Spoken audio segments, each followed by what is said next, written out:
Vamos iniciar então o nosso processo de setup do Windows 2013. Como é que eu instalo um servidor?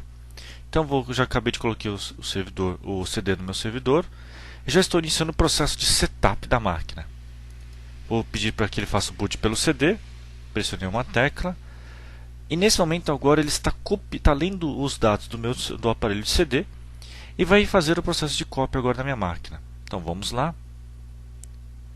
Ele está inicializando o CD, está lendo todos os dados do disco. Em seguida ele vai pedir para mim qual é a partição que eu desejo instalar o Windows e assim por diante. Tá? Então vamos lá. Ele está inicializando agora o sistema operacional.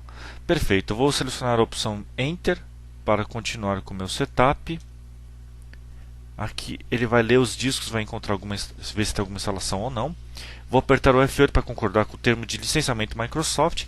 E aqui são as partições que ele já encontrou. Aqui eu já tenho uma partição criada. Eu posso apagar as partições através desse setup? Posso, pressionando a tecla D e Enter logo em seguida e L para confirmar.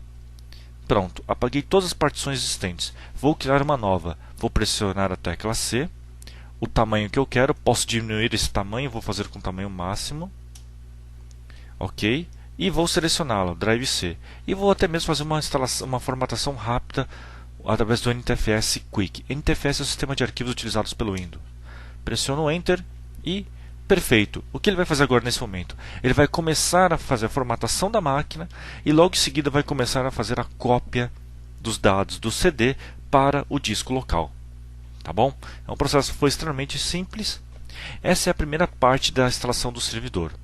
Vamos fazer agora uma breve pausa, enquanto ele começa o processo de cópia dos dados para o disco local. Ok, vamos continuar nosso processo de setup. Após o processo de cópia de dados, o servidor ele foi reinicializado e agora ele está voltando aqui para a tela de configuração.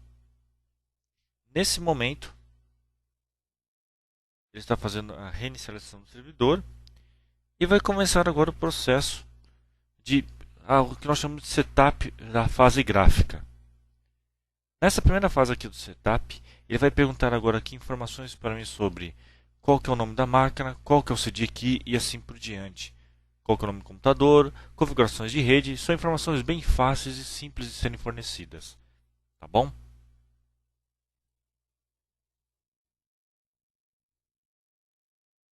Ok, voltando ao nosso setup, agora ele pede para mim, aqui é o início do processo do setup em modo gráfico, onde ele vai pedir as informações de linguagem regional e assim por diante.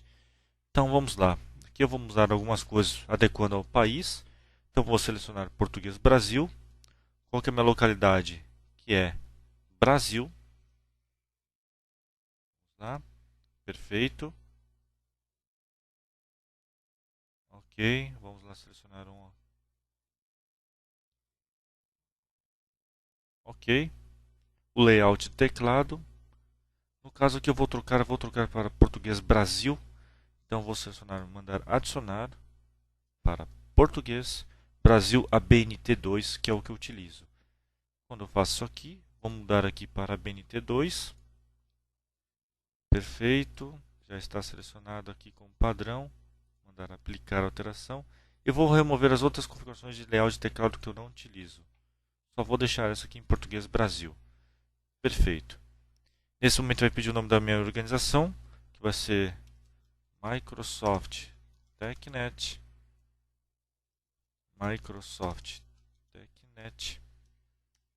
Aqui ele vai pedir para mim o CD Key.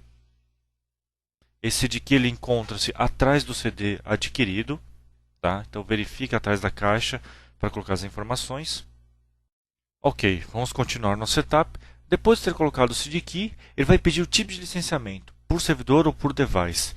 Quando você trabalha com uma rede com apenas um único servidor Windows, nós utilizamos o licenciamento por servidor. E aqui nós informamos quantos clientes vão estar fazendo conexão. Tá? É importante que esse cliente, ou a CAL, ela é fornecida através do contrato de licenciamento. Tá bom? Quando eu tenho mais de um servidor, eu seleciono a opção por periférico por usuário. Tá? Então, basicamente, essa é a regra utilizada. Aqui eu vou escolher o nome da minha máquina. Procure escolher um nome de servidor que seja fácil identificá-lo, como por exemplo, server 01 ou 02 ou qualquer outro padrão. O importante é que você tenha um padrão para nomes de computadores. E aqui a senha da conta Administrator. É muito importante que você escolha uma senha extremamente segura. Tá? Então vou selecionar minha senha. Next. Aqui eu vou escolher as informações de data e hora do meu servidor. Vou selecionar aqui o nosso GMT3, que é utilizado de Brasília. E agora aqui ele vai começar a parte de configuração do serviço de rede, onde ele vai perguntar para mim qual que é o endereço da placa de rede utilizada e assim por diante. É um processo extremamente simples. Lembre-se, essa versão que eu estou utilizando aqui é do Windows Server 2003 R2, tá? Que é um second release do 2003. São 2 CDs. O 2003 normal utiliza apenas um CD de instalação. O R2 nós recomendamos fortemente que você utilize ele pelo fato do segundo CD fornecer uma série de características a mais para o servidor, como cota por diretório, bloqueio de arquivos, replicação avançada de diretórios e assim por diante. Tá bom? Então procure sempre utilizar a versão R2.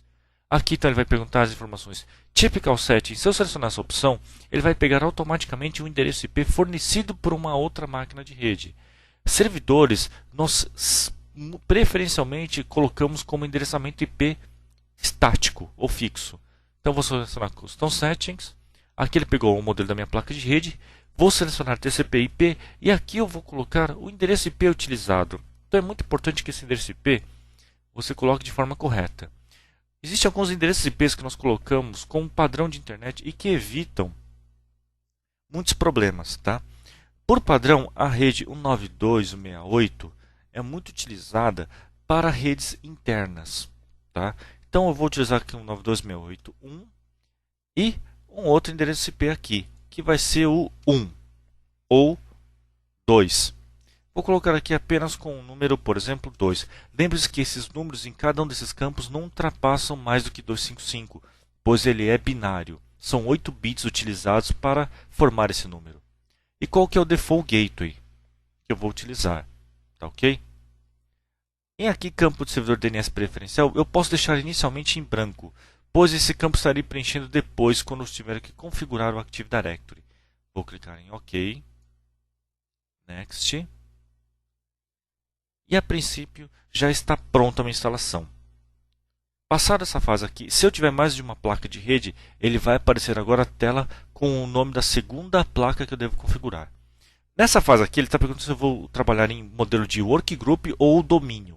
Como estou instalando meu primeiro servidor, é a primeira máquina da rede, eu vou trabalhar em domínio. Se eu tivesse um domínio criado e eu tivesse estações sendo inseridas no domínio, eu já poderia falar qual que é o nome do domínio que eu quero inserir. Nesse caso, eu vou selecionar o workgroup, que é o padrão. E pronto! A partir desse momento, o Windows vai continuar o seu setup e vai reiniciar a máquina. Quando ele terminar de se inicializar, já está pronto a instalação do Windows. Então, eu vou fazer uma breve pausa agora nesse momento e vamos esperar agora vir ao final da instalação. Vamos retornar aqui então ao nosso processo de setup. Nosso servidor aqui já terminou de instalar, ele já reiniciou a máquina e agora ele vai vir a primeira tela de logon. Depois dessa tela de logon aqui, ele vai pedir para mim o segundo CD do R2. Lembre-se, se você está utilizando uma mídia do Windows Server 2003 R2, ele vai pedir o segundo CD. Tá? Para quem instalou já o Windows 2003